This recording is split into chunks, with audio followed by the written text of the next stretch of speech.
the School of Earth Wisdom, and that's where I do the trainings with the people to bring them into nature, to get them the senses awakened.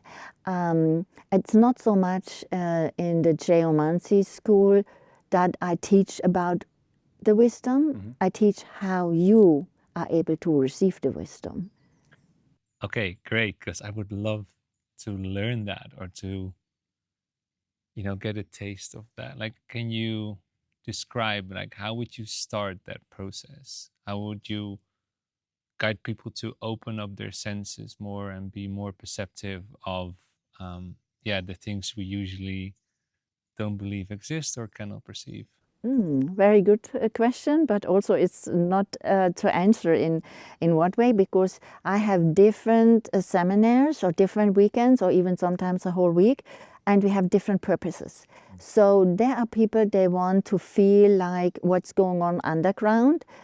So like how to find the water underground. It's very different from like speaking to trees.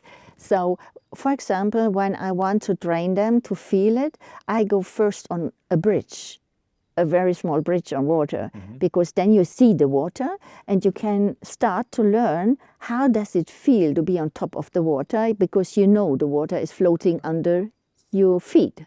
And so we go in the training of that feelings, because you are the measurement, you are the device.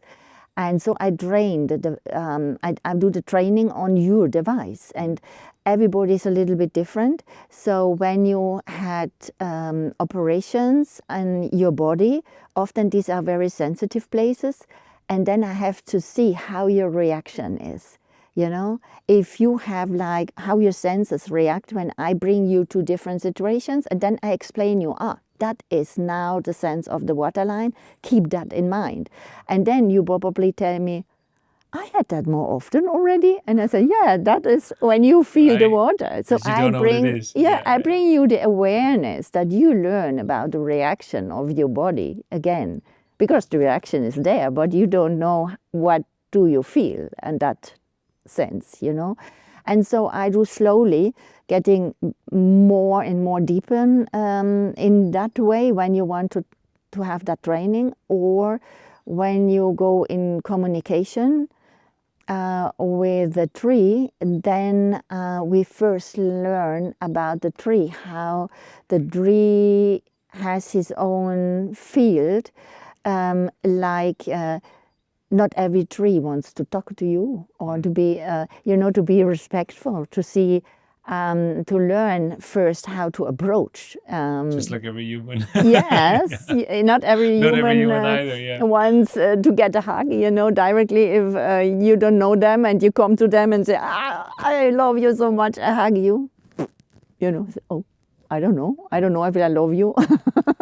Yes, and that's a little bit same. So we learn step by step the approach, and then when we know how to get in contact or how we find a tree, we build up a friendship, and it also deepens. And then when you experience, you get really sensations, you get messages, and then you have the tool.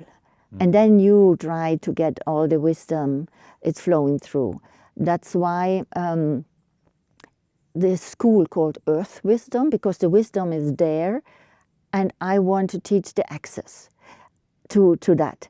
So I think there are wonderful schools also around. They teach you the wisdom, and my school is more like the access to it. Or the practical, Yes. learning the skill. Yeah. And when you have the skills, the next thing would be, if you really have that like passion about it, because you really have to feel it, how to interact, to really get the balance back, to be like what I'm doing in a way, like doing the healing process, the transformation with nature. But you need passion, because as soon you go on that path, the nature expects you help. It's even I have my business, and I have people calling me, companies calling me, but I have also nature calling me. And when nature calls, There's no way to go out. You have to go, you have to listen, and you don't get money for that. You invest, you have to travel, you have to book hotel or whatever, but you get it, then you get it back in a different way. Yes. But only to tell you, when you go that path, it's like a commitment. Yeah, so that is the next step. So if people are really ready and on that path, there are only a few, they're ready, really going down that road with me, then it's really passion. Then you go really into process. You don't have to do it as like a daily business, like I do it. Like I don't do any other thing anymore since 27 years. So people I train, they have often also still their business, whatever they do, and they do it like half time or so. That's also okay. Yeah. It's not directly that probably you can make 100% of your living out of it.